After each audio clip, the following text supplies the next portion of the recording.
What's up? What's up, guys? Welcome back to not the podcast, the sports menu. You know, where we do sports 6 days a week. WWE Sunday, MLB Monday, and NFL Tuesday, NBA Wednesday. You know, type that in here. Hold up.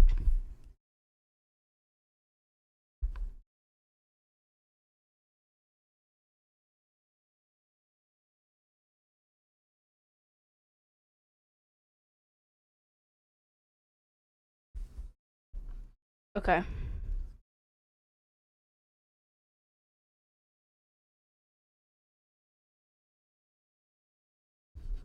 NBA Wednesday. That's what it should be.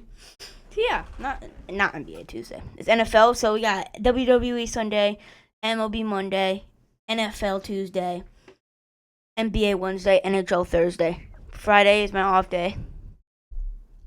No videos during every Friday. Then UFC Saturday, and then it continues. You know, once a month we have a whole week. What every single sport I do for the week, we go over awards ballot, championship odds, and power rankings for all the sports. Once a month. So like once every month, I pick 1 week throughout the month. I would just do that for every single sport.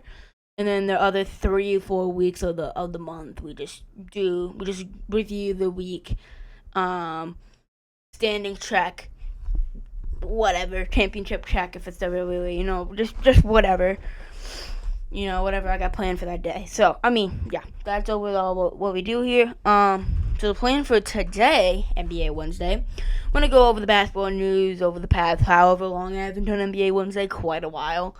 And then we'll go over just overall, just talk about some teams. No specific teams, no specific players. I'm just going to go through the last year's NBA standings and just say, hey, if I want to talk about the team, I'm going to talk about the team. I'm going to talk about them coming in the next year. Some players in particular, but it's going to have to see how I'm feeling when I look over these standings. But these standings are up of another tab, but we'll get to that in a minute. Let's get to basketball news, though. Highlighted. There we go. All right, down we go. Dame Time is returning to Portland on a 3-year, $42 million contract, $14.1 million per year with a full no-trade clause. Bad deal when it comes to money-wise. Full no-trade clause, but it's Damian Lillard returning to Portland. I mean, gets to return home with family. And, the place where his entire NBA career has been with, basically. I mean, obviously a few years in Milwaukee, but, still. Yeah, but that's a bad contract overall, excluding the fact that obviously it's Dame Time, but overall it's a pretty decently bad contract. Too much money, full no trade clause definitely does not help. Probably not gonna trade him anyways, but still, yeah. Mikal Bridges, $150 million over 4-year contract. That's a hefty one. Bridges is a good player. He is, okay? He's a good player. We'll look at his stats from last year. Go to the next year. Good players. Mikal Bridges, 15 points. 15.6 points per game, 4 rebounds, 3 assists. Last year, he averaged, I guess, technically about 18 points, 3 rebounds, 4 assists a game. Consistently got 15 to 20 points every game. Good shooter, right? 35% 3% field goal, 3-point shot, 35% from 3, 50% from the field, which is good, really good actually, overall for an entire season. Well, clocking 37 minutes a night. He won't give you 25, 30 points a game. He won't do that. That's not Mikal Bridges. He's a good player that can get you 15, 20 points this is a big contract for him. Honestly, I think this is a big overpay, but whatever, I guess. Luka Doncic, $165 million over 3 years, top 3 player in the National Basketball Association. Let's be honest here, right? Lakers finished third last year. That's when picking up Luka around the trade deadline. Well, no, I think in like February or something they're picking him up. Last year, averaged 28 points, 8 rebounds, 8 assists, almost 2 steals, 45% from the field, 37% from three. He was 78% from three though, which is pretty questionable, but I mean, last couple games of the season, 30 bomb, 38, 17, 31, 37 points. So yeah, he consistently gives you around 30-ish points a game. At least he has a bad game like April 25th in Minnesota when he dropped 17, but that's a bad game for him, but he also dropped 7 rebounds and 8 assists that game. He consistently gives you around 30 points, 7 to 10 rebounds, 8, 9-ish assists a game. Near triple-double every game. Shooting great from the three. Great from the three. So yeah, I mean, overall, just really, really good player. Top 3 player in the league. I say this is a good count. Just makes more sense than Mikal Bridges one. I'll just say that much. Keontae James, four-star player. 4-star recruit, heading to Dayton. Because this is not just NBA. We got college basketball as well talking about here. I just need NBA Wednesday first. So what sounds better. Second of all, NBA kind of headlines today. So I mean, it kind of makes more sense. But yeah. The Seattle Storm and we get the WNBA in here too. The Seattle Storm get Brittany Skies. I don't know. Skies, what would I say that?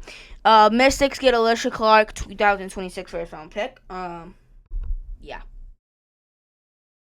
Definitely happened a bit of a while ago, but overall, just not looking too bad, right? I'm going to go to a blank screen for a minute so I can pull something up with another tab, actually WNBA standings, so we can talk about what each team did this week, like we're going to do with MLB, because we just sports like that. We're going to go over the standings, and then we're going to say, like, what did this team do this week instead of going over every game for the week like we did for MLB, because that just gets boring after like 20 minutes even.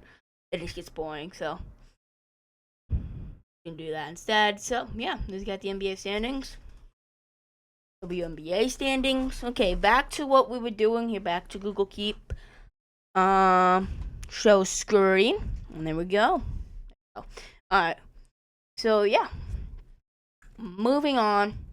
Boston Celtics trade George Niang and two future second-round picks for R.J. Lewis. So yeah, that's a trade that happened. Free agent forward Chris Boucher, agreed to a 1-year, $3.3 million contract with the Boston Celtics. Agent saying Perma of Rock Nation tells ESPN Boucher lands a guaranteed deal with the Celtics and is expected to have a significant role in the front court. Trade summary, Connecticut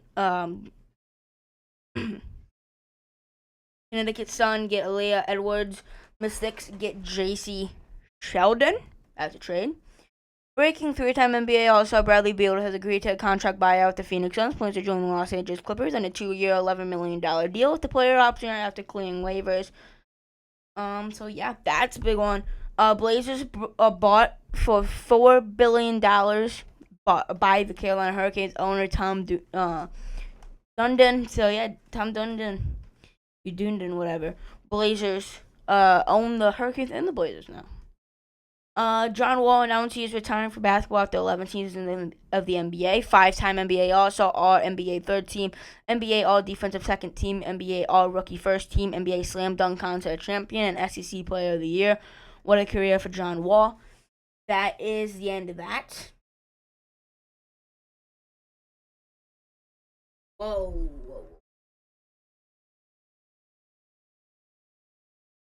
Up a little bit. There. Go. Overall, that was pretty quick, compared to what I expected. Okay. So we're just gonna look at the standings. Say, hey, if I want to talk about the team, talk about what they're looking like next year. We'll talk about them mainly the top teams, but we're gonna look at some of the play-in teams here. I did not mean to turn on my mic. That down. There we go. So yeah, we're gonna look at some of the play-in teams as well. We'll start the Eastern Conference here. So yeah, Eastern Conference here. Eastern Conference. We'll just start the Cavs, right? Cavaliers last year, 64-18 record, first in the East. First in points per game with about 122 points per game. Second in field goal percentage as a team, 49%. Second in team 3-point field goal percentage. Second, 39%, 38%. Ninth in total team assists per game, 28.1. Fifth in turnovers, 12.5. Third in opponents field goal percentage, 45.4. Sixth in team rebounds, 45.4. So I mean, overall, just looked really good last year from top to bottom. Like, just looked good. Front court looked great. Jared Allen and Evan Mobley. Front court looked good. Great. Darius Garland and Donovan Mitchell were really running it there. The depth chart for this, if we're looking right now, Darius Garland at the point guard, he is out right now.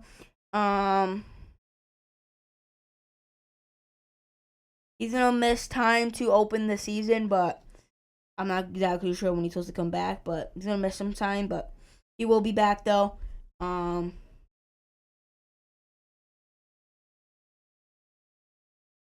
Ty Jerome will probably start in his place to start the season. So, yeah, Donovan Mitchell, shooting guard. Sam Merrill's the backup. Max Strus. But Matt Strus is a small forward. He's also out right now. Strus will miss approximately 3 to 4 months after undergoing surgery 1 day ago. So, he will probably miss the first couple of months of the season, which sucks for the Cavaliers. But in his place will likely be DeAndre Hunter, who's a great shooter, great defensive piece. Might struggle a bit in the starting position, but he'll be fine. Evan Mobley and Jared Allen in the front court.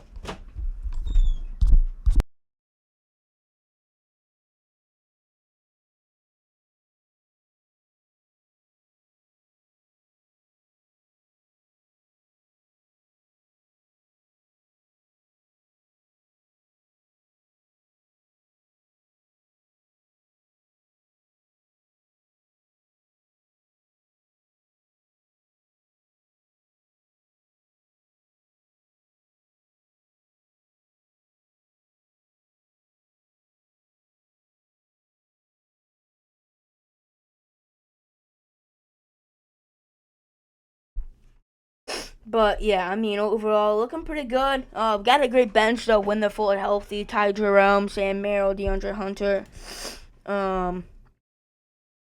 Isaac Okoro, whatever. I don't know why you keep watching that, but you know what I'm trying to say there. But yeah, great bench overall. Looking pretty good. I could see them being quite dangerous if it wasn't for the injuries that they have. But like, if those guys can say get healthy quick and stay healthy, this team could easily win the East. NBA top contender, especially with the weakened Eastern Conference. But man, the Boston Celtics. Let's just talk about them.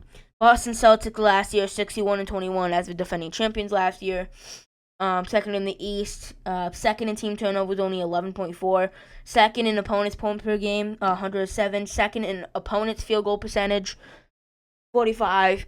Third in opponents' 3-point field goal percentage, 35. Fifth in team blocks per game, 5.5. Overall, great defensively actually. Overall, ninth in 3-point percentage, 37. Eighth most points per game as a team, 116.3. So you see them as a team that jacks up a lot of shots, but they play very good defensively. Players last year, Jason Tatum, 28 points a game. He is out though. Right, Turner's Achilles in game 5 or 6, of the second round between the Knicks and the Celtics. So he would be out the season, which is just absolutely stinks. Honestly, it just yeah. But Derek White averaged 19 points a game, 5 rebounds, 3.5 assists. Jaylen Brown, 22 points, 7 rebounds, 4 assists. Peyton Pritchard, 12 points, 2 rebounds, and assist. Definitely can get you 10, 15 points off the bench. Chris Boucher is a big off-season addition. They got good players. They do. That stings. I just don't know. They'll probably finish around top 3 in the East, 3 or 4, maybe 5, but I would say around 3 to 4 still. But because of Magic, which, speaking of Magic, we'll just talk about them honestly at this point. I'm probably gonna get going pretty soon. I'll talk about the Magic and then a couple of teams on the West, and then I'm gonna get out of here. So the Magic, I'm really liking what the Magic are doing. Last year they were 41-41, a 7th in the East. Wasn't looking too good last year, but they definitely added a bunch actually. Let's just look here. Actually, well, there you go. Okay, so you got Desmond Bain, Anthony Black. It'd probably be Anthony Black, Desmond Bain, Franz Wagner, Paulo Banchero, and Wendell Carter Jr. Desmond Bain last season. Let's look at Desmond Bain here. 19 points, 6 rebounds, 5 assists, average per game, 48 from the field. So great season last year. Nothing but improvements coming most likely from Desmond Bain, excluding injuries or anything like that. Franz Wagner, though, in small forward position, 24 points, 6 rebounds, 5 assists a game last season, 46 from the field. Paulo Banchero, obviously from power forward, man, he went off last season. 26 points, 8 rebounds, 5 assists a game. He just went off. Wendell Carter Jr. is also good. Center for them, averaged 9 points, 7 rebounds, 2 assists, while playing good defense. And just overall, just a good team. I am looking forward to the Magic. They should finish 6th in the East, but yeah. Pacers obviously won't have Halliburton. Bucks have Giannis for now, but they probably will trade him likely. If not, that's going to be bad. Detroit Pistons are going to be right there in the mix as well.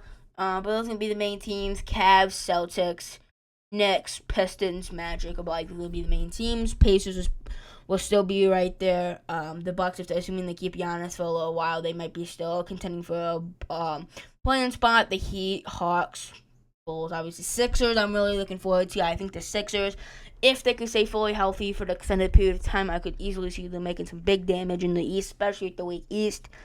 Yeah. Let's scroll down here to the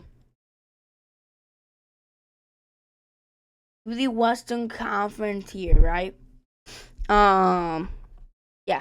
Let's just go to the West here. Let's just start with the Rockets. Last year, first in team rebounds, about 49 rebounds a game.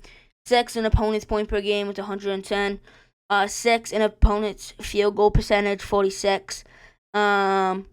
Yeah, but the offense was questionable. Only 45 team field goal percentage, 35 team 3-point percentage. 30th in the league, so dead last in the league. Worst free throw team percentage. Team free throw percentage, 28th in assists, which is bad.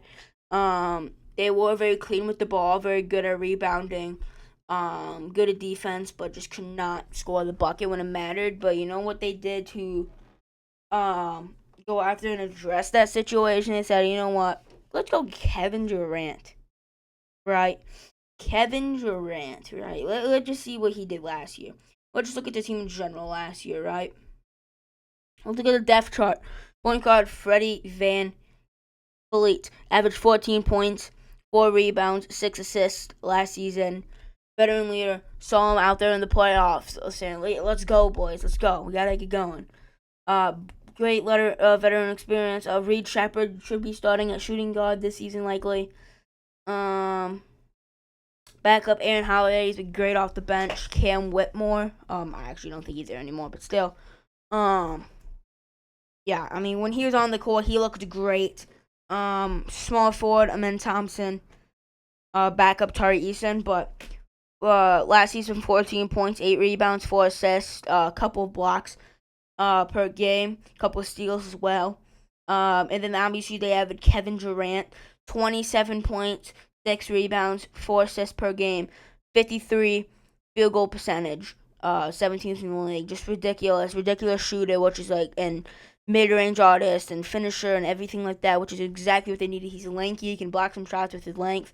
And just overall, LP, 19 points, 10 rebounds, 5 assists a game, getting about 50 field goal percentage, 36 in the league. Backups include Aaron Holiday, Tari Eason, Jock Landale, Steven Adams, Bari, Jeff Green, Nate Williams, Jasonte. Yeah, right. Loaded when it comes to this bench, right? And depth of this team. The starters are looking good. I could see this team easily making some noise this season. Kevin Durant fits exactly what they needed. And just about everything. Thunder, obviously last year, 68-14. First in the West, best free throw percentage in the league, 82%. Least amount of turnovers, first in that category, 11. Third in opponent's point per game. First in opponent's field goal percentage. First in opponent's three-point percentage. Second in blocks. First in steals. 11th in rebound. Just dominant in every category. Fourth in points per game. Sixth in field goal percentage. Sixth in 3-point field goal percentage. I will be right back. My mom's up, guys.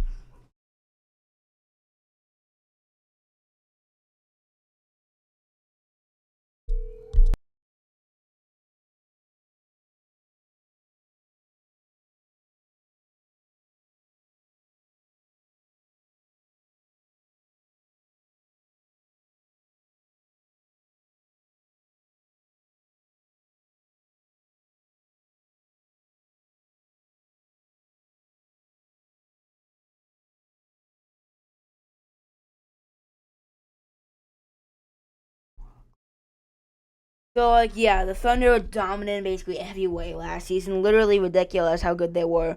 Obviously, ended up winning the NBA championship. They were the healthiest at the point. I mean, they were the best coming in, but especially since they actually stayed healthy, unlike most of the teams they faced. Both of those combined lead to more likely a championship, and they ended up getting that done. Shea, obviously the defending MVP from last season, 33 points, 5 rebounds, 6 assists per game, with averaging about 2 steals and 1 block. The best plus minus on a per game basis. Third most free throws attempted during the regular season. 52% field goal percentage during the regular season. During the playoff, 30 points, 5 rebounds, 7 assists. Ridiculous from him. Starting shooting guard, Lou Dort, one of the best defenders in the entire league. Also averaged 10 points, 4 rebounds, 2 assists a game while shooting some big threes. Just phenomenal. J-Dub is day to day, but he'd be fine. Last year during the regular season, 22 points, 5 rebounds, 5 assists per game. Just ridiculous. Number 2, Shea.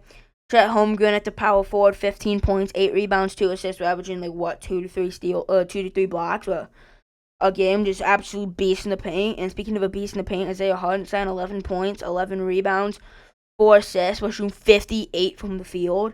Just being dominant in the paint as well. Just backup, Alex Caruso. We want to talk about best defender in the league. He might be the best. And Wiggins, Cason Wallace, Nikola Utopic. Just great. Just phenomenal team from top to bottom. Probably the championship favorites at this point, honestly.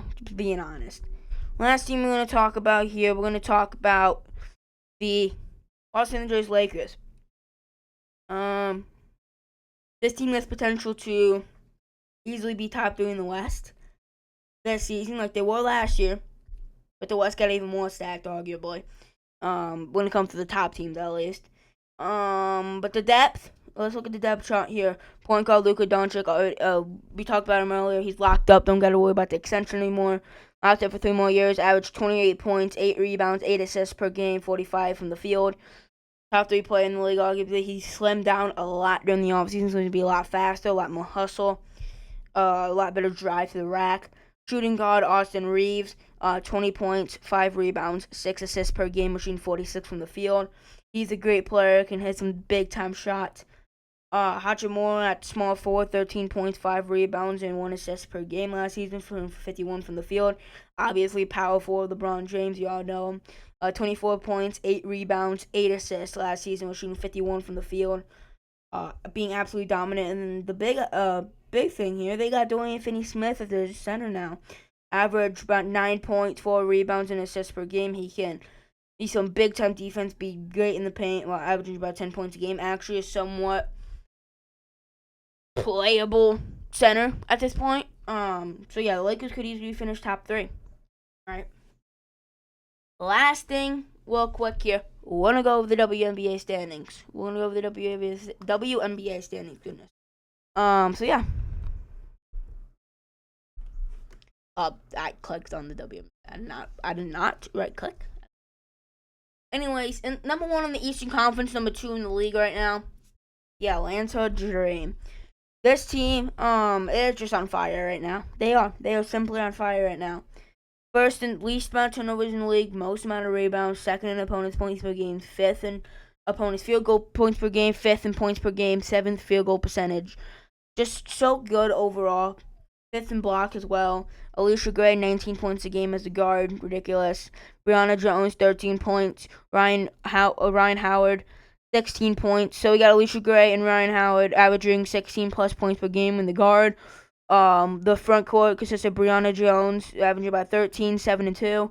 Naz Hillman, 8.3 points, 6 rebounds, 2 assists. Also got Jordan Canada. Is it just Canada? I don't know. 12 points, 30.5 rebounds, 6 assists. She's out with a hamstring, but she's back. She's great off the bench. Brittany Griner, 10 points, 5 rebounds, and assist. So yeah, I mean, overall, just a great team. Looking really good right now. Number 2 in the East, 5 in the league. Liberty, they're falling off lately. But they're still first in free throw percentage, second in 3-point percentage, third in points per game, fourth in field goal percentage, second in assists, first in opponents' 3-point percentage, second in opponents' field goal percentage. They have great defense. Obviously, Sabrina averaged 19 points, 5 rebounds, 5 assists. Brianna Stewart, 18 points, 7 rebounds, 4 assists. Natasha Cloud, questionable, but when she's in, she has 10 points, 4 rebounds, 5 assists per game. Jaquel Jones as center, 15 points, 9 rebounds, 3 assists per game. Kennedy Burke, 9 points per game. Can play either guard or forward. Great bench, great star talent. They need to stay healthy and put it together. And next we got the Fever. Yeah. They still have yet to get Caitlin Clark back, but she might come back pretty soon. I honestly don't know, but yeah, they've been up and down for sure. We'll talk about the top 3 teams in the other one here. Now let's talk about the Lynx. 30-7 record, first in points per game, first in field goal percentage, first in 3-point percentage, first in assists, third in turnovers, first in opponents' points per game, third in opponents' field goal percentage per game, second in blocks, third in steals. Just absolutely dominant. Nefessa Collier, 24 points, 8 rebounds, 3 assists per game. Arguably a top 3 MVP favorite for sure. Courtney Williams, 14 points, 5 rebounds, 6 assists per game. Alina Smith, 10 points, 5 rebounds, 3 assists. Kayla McBride, 15 points, 2 rebounds, 3 assists per game. Johnny Carrington, 10 points, 4 rebounds, 2 assists. Natasha Heidman, 8 points, 2 rebounds, 2 assists. Just great bench, just great depth, great talent, great everything basically for this team.